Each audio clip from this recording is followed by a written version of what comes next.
नौकर निर्मल भाई जी बैठे ने इन्होंने बेली छड़ गया दसते हैं सानू साडा तारक गोबिंद भाई ने साडे वीर ने मुकाबले ने थे कल तो गई कल पेटे का इन्हों का यार इन्होंने छड़ गया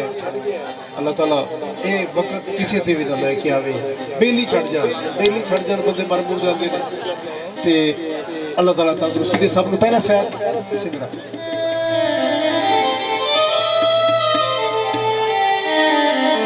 तैनू वेखना बहुत जरूरी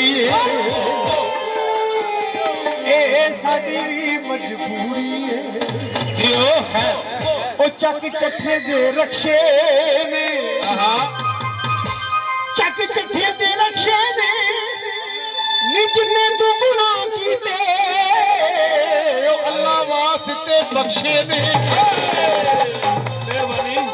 राजपुरा नूं जांदा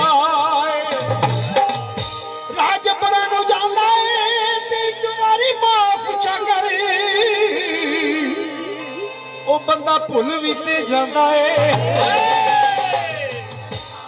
तैनू वेखना बहुत जरूरी है ए साडी भी मजबूरी दिल करदा साडे नाल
ਅੱਖਾਂ ਦੀ ਦਵਾਈ